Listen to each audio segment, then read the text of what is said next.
They say diplomacy is slow, nerve-wracking and sometimes boring, all of which is true. But it's way better than the alternative. Like Winston Churchill said, to jaw is better than to war.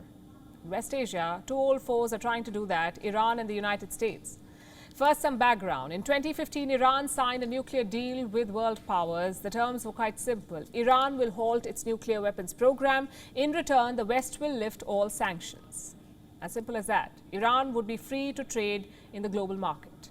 But 3 years later, this deal collapsed, courtesy the United States. Then President Donald Trump was a vocal critic of the 2015 deal. He felt it was not tough enough. So what did Trump do? He unilaterally pulled America out of it. No discussions, no consultations. As always, the US did what it wanted. Trump went on to reimpose sanctions on Iran. He called it the maximum pressure campaign. Did it work? Well, quite the opposite. A defiant Iran accelerated their nuclear program. Today, they have enriched uranium to 60%. If they reach 90%, it is weapons-grade uranium. They could make a bomb in months. They're at 60%. Enter Joe Biden. Reviving the nuclear deal is on top of his foreign policy goals. Frankly, it's do or die for him. Biden failed to stop the Taliban in Afghanistan. Biden also failed to stop Russia and Ukraine. So with Iran, failure is not an option for him. Last year, he began indirect talks with Iran in Vienna. It was a really complicated setup. The US and Iran did not talk directly. They talked via the European Union.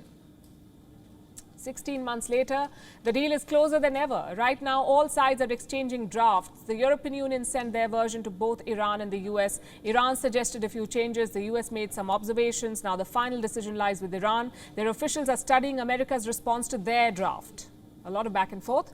If they agree, if the Iranians agree, we could have a deal within days.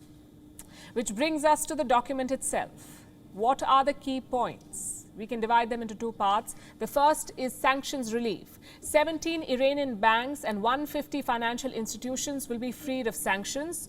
That would release billions of dollars in frozen assets. Iran would also be able to sell its oil. The second part is the nuclear program.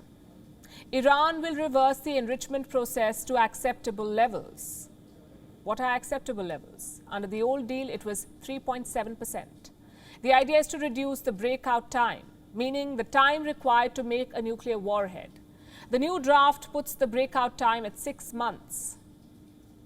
Now for the sticking points. If the talks dragged on for 16 months, clearly there are serious differences. And 3 of them are crucial to reaching an agreement. Difference number 1, the question of the Iran Revolutionary Guards. Now, this is a branch of the Iranian armed forces. The guards do most of Iran's dirty work in West Asia. Right now, the US has listed them as a terror group, which means there are sanctions, there are travel bans, even asset freezes. Iran wanted the US to delist the Revolutionary Guard to remove them from the terror list, but the US refused to do that. Now, according to the latest reports, Iran has relented on this point, meaning they've dropped the demand to delist the Revolutionary Guards. It's a huge climb down. Difference number 2. Pending investigation by the UN Atomic Agency. In June, the atomic watchdog passed a resolution against Iran. They found uranium traces at 3 undeclared sites. Obviously, they wanted to investigate it. Iran refused. Iran said only those investigations mandated by the 2015 deal will be allowed. The new ones must be dropped. So that's a big point of disagreement. And finally, difference number 3, political assurances. Most Republicans in the US are opposed to the nuclear deal. If a Republican becomes president again, the US could walk out of it. So Iran wants assurances, both political and financial assurances. The problem is Joe Biden cannot give any. You see, the Iran deal is not a convention or a treaty. It's only a political agreement, sort of like an understanding. So the US Congress cannot ratify it. The future of the deal depends on who occupies the White House. If it's a Republican, the deal is off. So these are the 3 big differences. If both sides make some concessions, they can work around it. But even then, one obstacle remains, and that is Israel. They're trying every trick in the book to prevent this deal. Defense Minister Benny Gantz is flying to the US. He will meet with top Pentagon officials. His mission is quite simple, a last-minute appeal to bury the deal. Prime Minister Yair Lapid is also doing his bit. He says this deal will allow Iran to destabilize the region. On the table right now is a bad deal. It would give Iran $100 billion a year. This money will not build schools or hospitals. This is $100 billion a year that will be used to undermine stability in the Middle East and spread terror around the globe. It's not just words. You can see the tensions escalating in West Asia. In the last 2 months, Israeli jets repeatedly penetrated Iranian airspace, each time they were undetected. So Israel is preparing on all fronts a diplomatic and military offensive. Despite being so close to a deal, the rivalries have clearly not faded. On Wednesday, the US struck 9 ammunition depots used by Iranian proxies in Syria. At least 6 guards were killed. The strikes followed attacks on US forces in the country. It's a very interesting dynamic.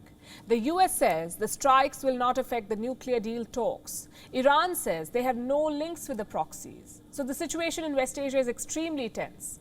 If the deal is struck, it could alter the regional power equations. For starters, think about the money.